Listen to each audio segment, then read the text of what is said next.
Hello everyone, this is Abhishek, welcome to my class. आज का हमारा टॉपिक है ग्लोमेरुलोनेफ्राइटिस। ग्लोमेरुलोनेफ्राइटिस में इसके पहले भी मैं एक वीडियो बना चुका हूँ ग्लोमेरुलोनेफ्राइटिस का, वो वीडियो पहले देख लो भाई, फिर ये वीडियो देखना, क्योंकि जो ये पोर्शन है मैंने उस वीडियो में पहले वाली वीडियो में कवर कर लिया हूँ, है ना। तो ये आपको जानना ज्यादा जरूरी है। इसके बाद हम इसके टाइप्स में देखेंगे, है ना। चलिए शुरू करते हैं। अब देख रहे हैं इसके टाइप्स, है ना। टाइप्स ऑफ जीएन, जीएन यानी ग्लोमेरुलोनेफ्राइटिस। कंफ्यूज नहीं होना भाई, जीएन क्या लिख दिया सर ने, जीएन क्या लिख दिया अचानक, जीएन लिखा है भाई ग्लोमेरुलोनेफ्राइटिस, है ना। अब ग्लोमेरुलोनेफ्राइटिस के बहुत सारे टाइप्स है बेटा। क्या है टाइप्स है, अब टाइप्स के हम स्टडी करेंगे। अब टाइप्स को थोड़ा करके मैंने थोड़ा कुछ पॉइंट लिख दिए हैं। इसके बाद हम जाएंगे इसका डायग्रामेटिक व्यू में जाएंगे, यानी भाई डायग्राम में इंटरेस्ट आता है ना जब डायग्राम से कोई पढ़ा है, तो हम इसका डायग्राम से भी इसकी स्टडी करेंगे। पर कुछ मेन पॉइंट्स लिख लो, क्योंकि आप नोट्स बनाते हो फिर बोलते हो कि सर भाई हमारे नोट्स रह जाते हैं इस कारण, ठीक है। अब ये देखो टाइप्स ऑफ जीएन में क्या आता है, बहुत सारे टाइप्स है। अब इसके कुछ टाइप्स की जो मेन टाइप्स है हम इसकी स्टडी करेंगे ना। सबसे पहला टाइप होता है focal and segmental, focal and segmental glomerulonephritis. GN लिख देता हूं यहाँ पे, है ना। यहाँ पे चलो मैं इधर जीएन लिख देता हूं, इधर जीएन नहीं लिखा था, ठीक है। ये जीएन, तो ये है आपका फोकल एंड सेगमेंटल ग्लोमेरुलोनेफ्राइटिस। अब ये किन कारण से होता है, फोकल और सेगमेंटल, नाम में ही भेद छुपा हुआ है, ठीक है। नाम में ही इसका भेद छुपा है, फोकल एंड सेगमेंटल, यानी कि एक पर्टिकुलर एरिया में डैमेज होना, है ना। फोकल एक पर्टिकुलर पार्ट ओनली, यानी कि भाई जो ग्लोमेरुलाई है आपकी, जैसे कि ये ग्लोमेरुलस है, ये ग्लोमेरुलस है बना हुआ है आपका, है ना, ये ग्लोमेरुलस है ना। तो पर्टिकुलर एरिया में डैमेज होना, यानी इस एरिया में डैमेज हो जाना या इस एरिया में डैमेज होना, यानी पर्टिकुलर, यानी इतना पोर्शन तो सही है ना, इतने पोर्शन में ही डैमेज है, तो उसको बोलते हैं फोकल या सेगमेंटल ग्लोमेरुलोनेफ्राइटिस। अब कुछ जो पॉइंट है ना बेटा, हम इसमें स्टडी कर रहे हैं, तो ये मैं बता रहा हूं आपको अकॉर्डिंग टू माइक्रोस्कोपी, यानी माइक्रोस्कोपी में ऐसा दिखता है, इसलिए इसके हमने पार्ट्स डिवाइड करे हैं। एक्यूट और क्रॉनिक तो डिसीज टाइप है इसका। एक्यूट यानी लंबे समय तक चलने वाला, क्रॉनिक यानी एक्यूट यानी शॉर्ट टाइम, शॉर्ट ड्यूरेशन, और क्रॉनिक यानी लॉन्ग ड्यूरेशन। ये इसके ऐसे टाइप थे। पर ये जो मैं टाइप बता रहा हूं ना बेटा आपको, ये है माइक्रोस्कोपिक टाइप, यानी माइक्रोस्कोप में जब हम देखते हैं तो इस जगह पे डैमेज दिखता है, इस तरीके से इसका अपीयरेंस होता है। तो जैसा इसका अपीयरेंस है वैसा इन्होंने इसको नाम दे दिया है ना, तो कंफ्यूज नहीं होना। तो अभी क्या देख रहे हैं हम, फोकल एंड सेगमेंटल, यानी कुछ पोर्शन में ही क्या होना, डैमेज होना ग्लोमेरुलाई में, कुछ पोर्शन में डैमेज हो जाता है। किन कारण से होता है, लिख लो, ऑन पर्टिकुलर पार्ट ओनली, कुछ एक पर्टिकुलर पार्ट में ही डैमेज हो रहा है, ठीक है। इसके कुछ कारण है बेटा, है ना। एक होता है एचआईवी के कारण हो जा रहा है ना, ह्यूमन इम्यूनोवायरस के कारण, क्योंकि इम्यूनिटी आपकी कम हो रही है। धीरे धीरे जब इम्यूनिटी कम होने लग जाती है तो क्या होता है, आपका बॉडी भी डैमेज होने लग जाती है, सेल्स डैमेज होने लग जाते हैं, है ना। एक होता है हेरोइन, हीरोइन नहीं बोलना बेटा, है ना। ये हीरोइन, किसी हीरोइन के कारण डैमेज नहीं हो रहा है ना, ये हो रहा है हेरोइन। हेरोइन क्या होता है, इसको कैसा प्रोनाउंस करोगे आप हेरोइन को, हीरोइन नहीं करना, हीरोइन यानी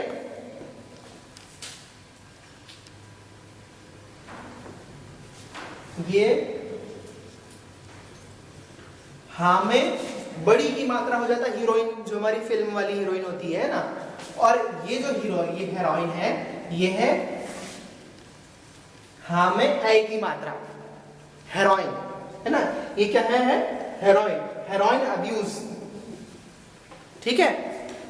ठीक, किसके कारण हो रहा है ये हेरोइन अब्यूज, यानी हेरोइन क्या होता है बेटा, ड्रग्स होता है ना, कैनाबिनॉइड्स और हेरोइन और गांजा, चरस गांजा, ये तो आपने कॉमन सुना होगा ना, ओपियोइड्स, है ना। ये क्या होते हैं, सब ये ड्रग्स होते हैं। तो ये ड्रग्स जो लोग ड्रग्स लेते हैं ना, उसके कारण भी क्या होता है, आपका जो ग्लोमेरुला है वो डैमेज होने लग जाता है, क्योंकि भाई बहुत सारे हार्श केमिकल है ये, आपको क्या करते हैं, आपका मूड स्विंग कर देते हैं, मूड चेंज कर देते हैं, डोपामाइन प्रोड्यूस करते हैं। डोपामाइन से क्या होता है, आपका मूड बदल जाता है। आप अगर किसी टेंशन में, अगर किसी बहुत टेंशन वाले वातावरण में हो आप, तो अचानक जैसे आप लोगे तो आप बिल्कुल सुकून में, बिल्कुल वादी में पहुंच जाओगे, है ना, लोग पी के बिल्कुल टुल्ले रहते हैं ना, कहाँ जा रहे पता नहीं, उस तरीके से क्या होता है, ये हेरोइन और अल्कोहल अब्यूज, ये सब क्या होता है, अब्यूज यानी इसका गलत इस्तेमाल करना, है ना। तो हेरोइन और HIV जैसे चीज़ों के कारण क्या होता है, जो आपका ग्लोमेरुलाई है वो क्या होता है, डैमेज होता है, उसमें इंजरी होती है। ये किसकी बात कर रहा हूँ बेटा मैं, फोकल और सेगमेंटल में, है ना। ये जो कारण है, ये फोकल और सेगमेंटल वाले पार्ट को या कुछ पर्टिकुलर पार्ट को ग्लोमेरुलाई के डैमेज करते हैं। तो फोकल और सेगमेंटल ग्लोमेरुलाई इन कारण से होता है। और 20 to 30% कॉज जो है फोकल और सेगमेंटल के, वो अननोन है बेटा, ठीक है। जो 20 से 30, जो 20 से 30% जो कॉज है, यानी कारण है फोकल और सेगमेंटल के, वो हम नहीं जानते। मतलब मैं अकेला नहीं जानता, उसको कोई भी नहीं जानता बेटा, है ना। इसके कॉज अननोन है। अब आगे बढ़े, अब है minimal change disease. Minimal change disease यानी कि बेटा अब इसको देखना, ध्यान रखना, ये है, ये जो डिसीज है ना, ये माइक्रोस्कोपी वाली नहीं है, यानी हम इसको माइक्रोस्कोप में नहीं देख पाते हैं, है ना। तो हम देख रहे हैं मिनिमल चेंज डिसीज के बारे में। मिनिमल चेंज में क्या होता है, मैंने आपको बताया हूँ कि बेटा ये क्या ऐसे डिसीज है जिसको हम माइक्रोस्कोप में नहीं देख सकते हैं। क्या बताया मैंने आपको, ये ऐसे डिसीज है जिसको हम माइक्रोस्कोपिक करके इसका स्ट्रक्चर को नहीं देख पाते हैं, ये ऐसे डिसीज है। ये चेंजेस कैसे आते हैं, without visible changes in glomerulus on microscopy, यानी ये ऐसे डिसीज है जिसमें विजिबल चेंजेस नहीं आते हैं, यानी हम देख नहीं सकते उन कारणों को, ऐसे चेंजेस नहीं आते हैं जब हम माइक्रोस्कोपी करते हैं ग्लोमेरुलस की। तो ये है मिनिमल चेंज डिसीज, इस तरीके से होती है, यानी कुछ सिक्रीशंस वगैरह के कारण ये हो जाती है डिसीज, है ना। फोकल और सेगमेंटल मैंने बता दिया कि कुछ पर्टिकुलर एरिया में होती है, किन कारणों से होती है, और ये इनका माइक्रोस्कोपिक स्ट्रक्चर नहीं देख पाते हैं, इसमें विजिबल नहीं, मतलब ऐसा दिखता ही नहीं है कि कुछ ऐसा डिस्टर्बेंस हुआ है, पर ये भाई होता है नेफ्राइटिस में, है ना। एक होता है आपका मेम्ब्रेनस ग्लोमेरुलोनेफ्राइटिस। क्या होता है, मेम्ब्रेनस ग्लोमेरुलोनेफ्राइटिस। बेटा ये जो पॉइंट है ना, मैं आपको बता रहा हूँ, ये पॉइंट को हम डायग्रामेटिक व्यू में भी समझेंगे अच्छे से, पर आप लोग इनको नोट्स बना लो, इनको लिख लो, इसलिए भी और समझ जाओ, इसलिए मैं आपको लिख के भी बता रहा हूँ, हम इनका डायग्रामेटिक व्यू भी समझेंगे, चिंता नहीं करना, है ना। तो मेम्ब्रेनस ग्लोमेरुलोनेफ्राइटिस में क्या होता है, मेम्ब्रेनस में होता है, ये भी एक ऑटो इम्यून डिसीज के कारण होता है। ऑटो एंटीबॉडीज, या जो एंटीबॉडीज है अपने आप प्रोड्यूस होने लग जाती है और शरीर के खिलाफ एक्ट करने लग जाती है। और किसके कारण होता है, जो आपका फॉस्फोलाइपेज A2 रिसेप्टर, ये क्या करते हैं, ये एक्ट करने लग जाते हैं आपकी बॉडी में, ये आपकी बॉडी में के खिलाफ लड़ने लग जाते हैं। कौन से होते हैं, auto immune antibodies to phospholipase A2 receptor, जो होते हैं आपके फॉस्फोलाइपेज A2 रिसेप्टर, इनके खिलाफ क्या होती है, एंटीबॉडीज प्रोड्यूस होने लग जाती है। समझ में आ रही है मेरी बात। जो मेम्ब्रेनस ग्लोमेरुलोनेफ्राइटिस है, इसमें ये क्या है, ऑटो इम्यून डिसीज है, इसमें ये क्या, auto antibodies to phospholipase A2 receptor, जो फॉस्फोलाइपेज A2 रिसेप्टर्स है, इनके खिलाफ क्या होने लग जाती है, एंटीबॉडीज प्रोड्यूस होने लग जाती है। इसका एक और कारण है, ये कैंसर में भी होता है, ठीक है। कैंसर में क्या होता है, एपोप्टोसिस बोलते हैं, यानी कि कैंसर सेल्स का एक के बाद बनना, है ना, एपोप्टोसिस भी बोलते हैं इसको। और कैंसर सेल्स बनने लग जाते हैं, और कैंसर सेल्स जब ग्लोमेरुलाई में, नेफ्रॉन्स में, यानी किडनी में जब आपका कैंसर आ जाता है, तब भी ग्लोमेरुलोनेफ्राइटिस जैसी कंडीशन आपकी हो जाती है, ठीक है। एक होता है हेपेटाइटिस बी, हेपेटाइटिस बी में भी क्या होता है, ग्लोमेरुलोनेफ्राइटिस हो जाता है, ठीक है। अब आते हैं नीचे, ये मेम्ब्रेन में क्या होता है आपका बेटा, मेम्ब्रेन क्या हो जाती है आपकी, जो बेसमेंट जो मेम्ब्रेन होती है ना, मेम्ब्रेनस के बोलते हैं, ये जो है आपका, ये आपका समझ लो, ये है ग्लोमेरुलस, ठीक है, ये ग्लोमेरुलस है। और ग्लोमेरुलस के नीचे रहती है बेसमेंट मेम्ब्रेन, जो मैं आपको पढ़ा चुका हूँ पहले वीडियो में, है ना, जब हमने पढ़े थे पहला वीडियो, तो किडनी के बाद जो हमारे वीडियो बने थे, उसमें मैं आपको पढ़ा चुका हूँ, है ना। जब हमने ग्लोमेरुलाई और गवर्मेंस कैप्सूल वाला पोर्शन पढ़ा था ना, उसमें बेटा मैंने आपको बता चुका हूँ उसका फिल्ट्रेशन किस तरीके से होता है। तो जो बेसमेंट मेम्ब्रेन है बेटा, इसमें ये डैमेज हो जाती है, इसमें होते हैं पोडोसाइट्स, नीचे क्या होते हैं, पोडोसाइट्स होते हैं। और पोडोसाइट क्या करते हैं, फुट प्रोसेस करते हैं। बेटा ये एक मेडिकल टर्म है ना, फुट प्रोसेस, इसको नोट कर लेना। पोडोसाइट क्या करते हैं, फुट प्रोसेस करके रखते हैं, यानी ये नीचे से समझ लो, आपको मैं एक कॉमन बात, अपने पैर जोड़ के रखते हैं आपस में, फुट प्रोसेस, यानी एक पोडोसाइट ये और एक पोडोसाइट ये आपस में दो जंक्शन बना के रखते हैं। मैंने आपको बताया था प्रोटीन की जंक्शन रहती है और एक लेयर की जंक्शन रहती है ना, दो जंक्शंस रहती हैं, जिसमें से क्या रहता है, उस गैप में से क्या निकलते हैं, सेल्स निकलते हैं। तो ये क्या होता है, ये मेम्ब्रेन डैमेज हो जाती है, ये मेम्ब्रेन डैमेज होने से क्या होते हैं, सेल्स वहां से फिर जो है, जो भी चीजें हैं फिल्ट्रेशन के समय पास होने लग जाती है उससे नीचे। तो मेम्ब्रेनस में क्या होता है, ग्लोमेरुलाई की जो बेसमेंट मेम्ब्रेन है वो डैमेज हो जाती है। इनके कारण होती है फॉस्फोलाइपेज A2 रिसेप्टर के खिलाफ जब एंटीबॉडी प्रोड्यूस होने लग जाती है, और कैंसरस और हेपेटाइटिस बी जैसी कंडीशन में ये होता है। ठीक है बेटा, अब हम देखेंगे मेम्ब्रेनो प्रोलिफेरेटिव ग्लोमेरुलोनेफ्राइटिस। क्या बोलते हैं, मेम्ब्रेनो प्रोलिफेरेटिव ग्लोमेरुलोनेफ्राइटिस। इसमें क्या होता है, जो मेसेंजियल सेल्स रहती हैं उनमें डिस्टर्बेंस आ जाता है, और इसको एक और टर्म बोलते हैं बेटा, मेसेंजियो कैपिलरी ग्लोमेरुलोनेफ्राइटिस। क्या बोलते हैं, मेसेंजियो कैपिलरी ग्लोमेरुलोनेफ्राइटिस। यानी कि ये जैसे कि आपकी, अब ये रेड पेन तो चल रही है, मैं ब्लू पेन से बताता हूँ ना आपको। ये है आपका ग्लोमेरुलाई, ठीक है, ये है ग्लोमेरुलाई, है ना, ग्लोमेरुलाई है। अब यहाँ पे ये बाउमेंस कैप्सूल है ना, ये क्या है, बाउमेंस कैप्सूल। बेटा यहाँ पे प्रेजेंट रहती हैं आपकी मेसेंजियल सेल्स। क्या रहते हैं, मेसेंजियल सेल्स प्रेजेंट रहते हैं, जो कि काम करते हैं फैगोसाइटिक जो सिस्टम है, यानी जो डिफेंस मैकेनिज्म का सिस्टम है आपकी बॉडी में, प्रतिरोधक क्षमता जो है किसी भी इन्फेक्शन से लड़ने की, वो कहाँ होती है, नेफ्रॉन्स में, किडनी में। कौन करता है उनको, मेसेंजियल सेल्स करते हैं। तो यहाँ पे क्या हो रहा है, मेसेंजियल सेल्स का ओवर प्रोडक्शन हो रहा है। क्या हो रहा है, मेसेंजियल सेल्स का ओवर प्रोडक्शन से क्या हो रहा है, ये जो है ये अब डैमेज होने लग गया है ना। कोई भी चीज़ अति जो होती है, अति जब हो जाती है तो क्या करती है, चीज़ को फिर खराब करती है ना। कोई भी चीज़ जो इंक्रीज मात्रा में, बढ़ती हुई मात्रा में जब कोई चीज़ अधिक होने लग जाती है तो क्या करती है, खराब करती है। जैसे कि आप अल्कोहल कंज्यूम करते हो, तो एकदम से अल्कोहल जब ज़्यादा कंज्यूम करने लग जाते हो तो आपकी तबीयत खराब होने लग जाएगी, है ना। आपकी डाइट के अनुसार के अकॉर्डिंग आपने उससे ज़्यादा खाना खा लिया तो ब्लोटिंग होगी, आपका स्टमक फूल जाएगा, है ना। तो इस तरीके से क्या होगा, आपकी क्षमता से ज़्यादा, आपकी एबिलिटी से ज़्यादा वेट उठा लोगे, उसमें आपको दिक्कत होगी, इंजरी होगी। इस तरीके से क्या होता है, जब कोई भी चीज़ अति हो जाती है तो क्या होता है, यहाँ पे इंजरी हो जाती है ना, इंजरी होती है और वहाँ पे डैमेज होता है। यहाँ पे किस चीज़ की अति हो रही है, यहाँ पे हो रहा है मैसेंजियल जो सेल्स हैं आपके, मैसेंजियल सेल्स, या तो मैसेंजियो कैपिलरी ग्लोमेरुलोनेफ्राइटिस जो कंडीशन है, इसमें क्या होता है, मैसेंजियल सेल्स का ओवर प्रोडक्शन होने लग जाता है ग्लोमेरुलाई और बाउमेंस कैप्सूल वाले एरिया में, और वो फिर क्या करते हैं, ग्लोमेरुलाई को डैमेज करते हैं ना। तो ये हो गया मेम्ब्रेनो प्रोलिफरेटिव कंडीशन में। और एक और होता है सेल्स डिवीजन ग्लोमेरुलाई, यानी वो एक बात हो गई। मैसेंजियो कैपिलरी जीएन में क्या होता है, सेल्स जो मैसेंजियल सेल्स है वो बहुतायत में बढ़ जाते हैं उस एरिया में, है ना।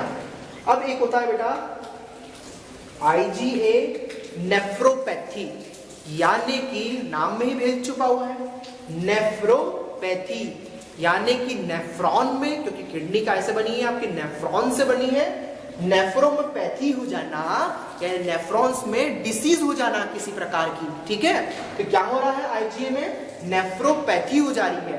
अब नेफ्रोपैथी किस प्रकार, IgA के कारण क्या हो रही है, नेफ्रोपैथी हो रही है। कैसे हो जाएगी, अब एक सिंड्रोम होता है जिसको बोलते हैं बर्जर्स सिंड्रोम डिसीज। क्या बोलते हैं, बर्जर्स डिसीज भी ये बोल सकते हैं, तो बर्जर्स सिंड्रोम भी बोल सकते हैं। अब भाई ये बर्जर्स किसी का नाम होगा या किसी फिजिशियन ने सर्च किया होगा उसका नाम हो सकता है, या तो जिसको हुई होगी पहली बार उसमें खोज किया होगा तो उसका नाम भी बर्जर्स हो सकता है ना। तो नाम में मुझे ज़्यादा घुसना नहीं है। बर्जर्स डिसीज के कारण क्या होता है, IgA नेफ्रोपैथी होती है। बात जो है उसको क्लियरली समझो, IgA नेफ्रोपैथी किसके कारण हो रही है, ये IgA नेफ्रोपैथी क्या है, ग्लोमेरुलोनेफ्राइटिस है ये, है ना। IgA नेफ्रोपैथी के कारण ग्लोमेरुलोनेफ्राइटिस होता है। और IgA नेफ्रोपैथी किसके कारण हो रही है, इन सारी चीजों के कारण ग्लोमेरुलोनेफ्राइटिस हो रहा है। और ये भी किसी के कारण हो रही है ना बेटा, ये भी चीजें किसी के कारण हो रही हैं।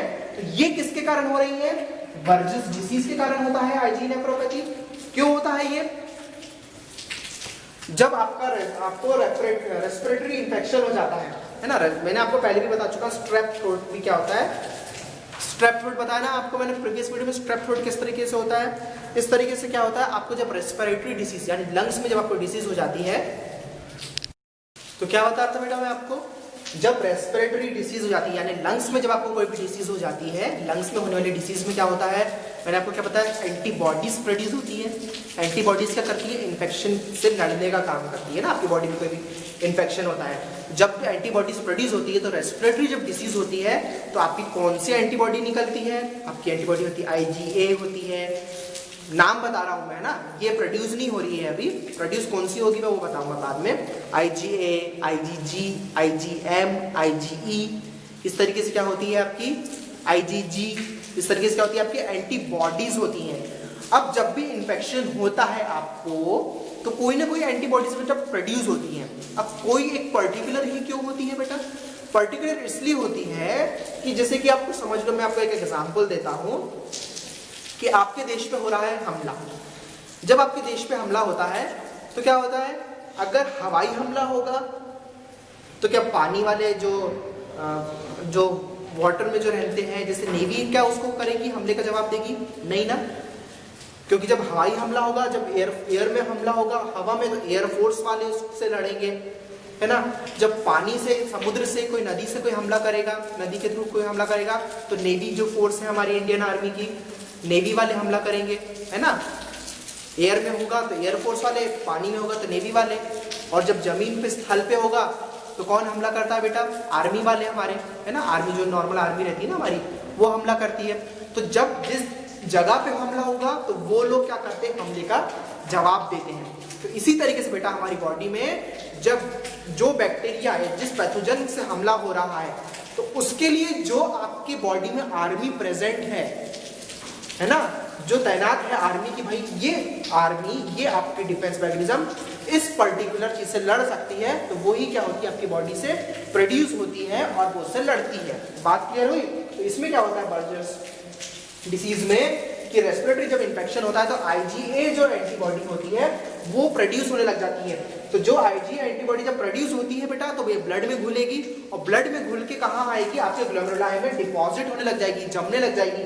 उसके कारण क्या होगा, और कैपिलरीज में जब जमने लग जाती है बेटा तो वहां पे ब्लॉकेज होने लग जाता है, और इस तरीके से क्या होता है वो जगह डैमेज हो जाती है। तो ये था IgA नेफ्रोपैथी में, नेफ्राइटिस IgA नेफ्रोपैथी के द्वारा होती है, और IgA नेफ्रोपैथी किसके कारण होती है बेटा, हमने वो डिस्कस किया।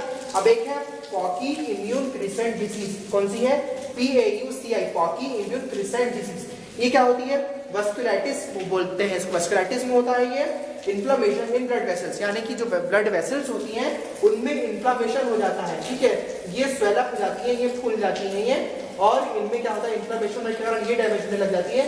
इसके कारण भी क्या होता है आपको ग्लोमेरुलोनेफ्राइटिस होता है ना। वस्कुलाइटिस यानी कि वस्कुलर, जबकि ब्लड वेसल्स है इनमें इन्फ्लेमेशन होने लग जाना, और इनमें इन्फ्लेमेशन होने के कारण क्या होने लग जाना, आपके एक्स्ट्रा सेल्स का सिक्रीशन होने लग जाना। जो सेल्स वहां पे नहीं पहुंच सकते थे, अब भाई वो सेल्स भी वहां पर पहुंच पा रहे हैं, क्योंकि क्या हो गया है आपके ब्लड वेसल्स में क्या हो गया है, इन्फ्लेमेशन हो गया है ना, इनमें क्या हो गया, इंजुरी हो गई है।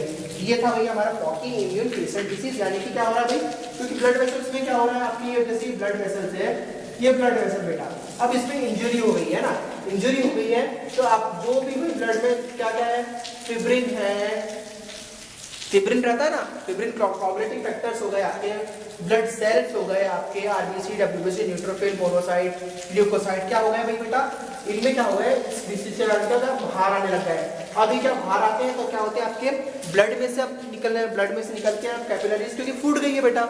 अभी जब इंजरी हो गई है इसमें, वस्कुलाइटिस हो गया है, तो क्या हो गया, इनसे सेल बाहर आ रही है, सेल बाहर आके काम हो गया बेटा, बाउमिस जो कैप्सूल है ना, बाउमिस कैप्सूल में सर्कुलेट होने लग गई है। अब बाउमिस कैप्सूल क्या करता है बेटा, ये एक्सक्रीटेशन का काम करता है, यानी यूरिन फॉर्मेशन यहीं से होता है, और यूरिन में बेटा क्या होने लग गई है, अब चीजें सर्कुलेट होने लग गई है। तो पॉकी इम्यून क्रिसेंट डिसीज में क्या होती है, जो आपका वेसल है, वेसल में इंजुरी होने से क्या होता है, ब्लड वेसल में इंजुरी, कैपिलरी में नहीं हो रही बेटा, ये वेसल में इंजुरी हो रही है। अभी तक तो कैपिलरी में इंजुरी हो रही थी बाकी सारी डिसीज में, इसमें क्या होता है, पॉकी क्रिसेंट इम्यून डिसीज में क्या होता है, आपका वेसल में इंजरी होती है और वेसल में इंजरी से क्या होता है, ब्लड वेसल्स बाहर आने लग जाते हैं। तो इस तरीके से बेटा हमने ग्लोमेरुलोनेफ्राइटिस के बारे में डिस्कस किया। अब इसके नेक्स्ट वीडियोस में बेटा हम डायग्रामेटिक व्यू से एक एक जो मैंने आपको पॉइंट लिखाए हैं ना, ये सारे पॉइंट्स के बारे में हम डिस्कस करेंगे।